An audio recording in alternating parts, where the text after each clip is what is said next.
So let's say we have a pipe again.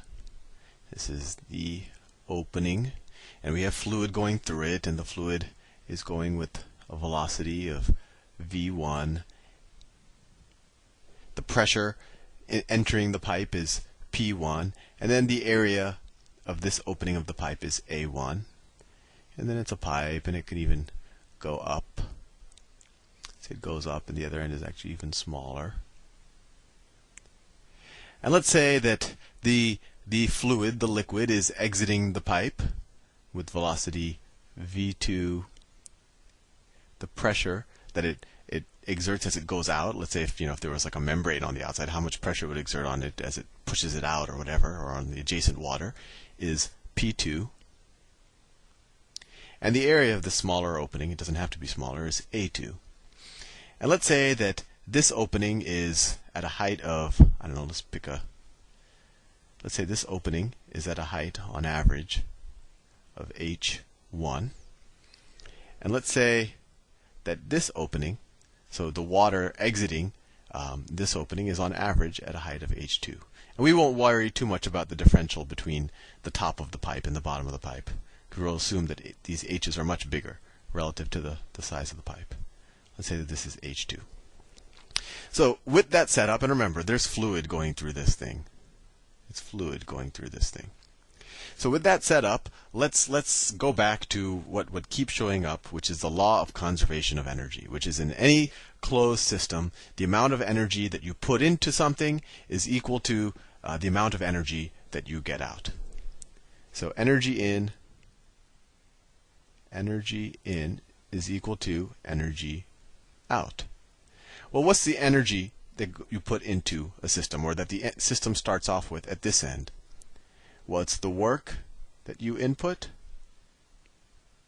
plus the potential energy at that point of the system, plus the kinetic energy of that at that point of the system. And then we know from the conservation of energy that that has to equal the output work plus the output potential energy plus the output kinetic energy. A lot of times in the past we just said that the potential energy input plus the kinetic energy input is equal to the potential energy output plus the kinetic energy output. But we could also, the initial energy in a system can also be done by work. So we just added work to this equation that says that the energy in is equal to the energy out. So with that information, let's see if we can do anything interesting with this pipe that I've drawn. So what's the work that's being put into this system? Well, work is force times distance. So let's just focus on this. It's the force in times the distance in. And let's say that, so over a period of time t, what has been done? So we learned in the last video that over a period of time t, the fluid here might have moved this far. And what is this distance? This distance is the input velocity times whatever amount of time we're dealing with, so t. So that's the distance. And then what's the force? Well, the force is just pressure times area, and we can figure that out by just dividing force. We could divide this F by area and then multiply by area, so we get input force divided by area input times area input, right? I just divided and multiplied by the same number, and that's pressure, that's area, is equal to the input distance over that amount of time, and that's velocity times time, times velocity input times time. So the work input is equal to, so the work input is equal to pressure, the input pressure times the input area times the input velocity times time, right? And what is this area? This area times velocity times time times this distance. Well, that's the volume of fluid that flowed in at over that amount of time, right? So that equals the volume of fluid over that period of time. So we could call that volume in, or volume I. I keep switching between the 1 and the I. But that's the input volume, right? And we know what? We know that density is just mass per volume, or that volume times density is equal to mass. Or we know that volume is equal to mass divided by density. So the work that I'm putting into the system, I know I'm doing a lot of crazy things, but it'll make sense so far. The work that I'm putting into the system is equal to the input pressure times the amount of volume of fluid that moved over that period of time. And that volume of fluid is equal to the mass of the fluid that went in at that period of time. So we could call that the input mass divided by the density, right? Hopefully that makes a little bit of sense. And as we know, the input volume is going to be equal to the output volume. So the input mass, because the density doesn't change, is equal to the output mass. So we don't have to write an input and output for the mass. The mass is going to be constant. In any given amount of time, the mass that enters the system will be equivalent to the mass that exits the system.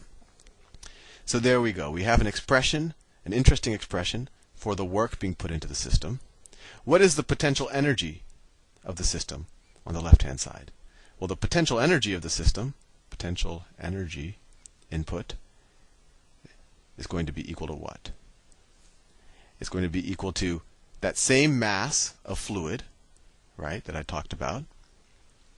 Same mass of fluid times gravity times this input height, the initial height, times h1.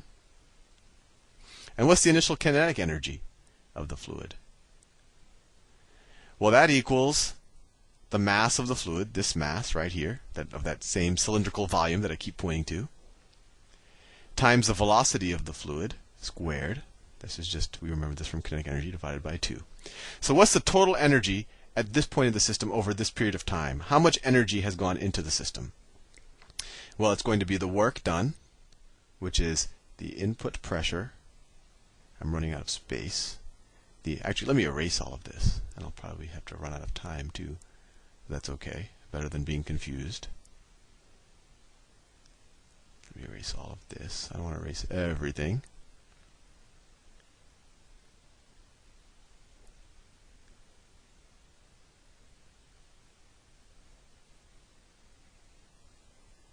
Dum-da-dum-da-dum-da-dum. Hope I'm not boring you. Okay, we're ready to go now. So back to what we were doing.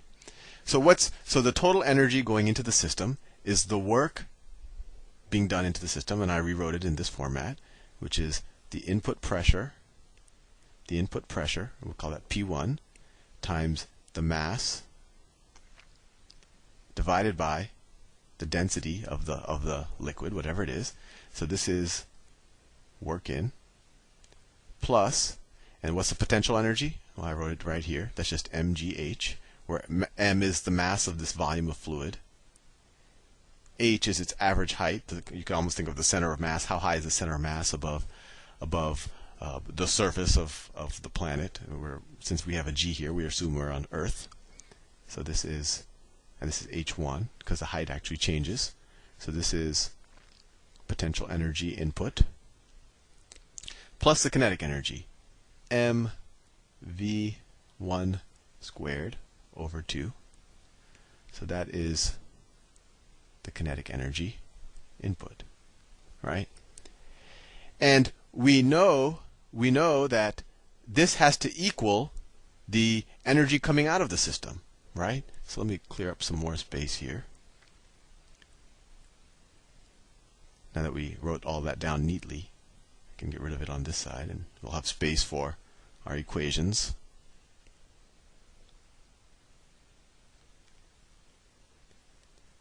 I didn't have to delete this. I probably won't use this space up here. So this is going to be equal to the same thing on the output side, right?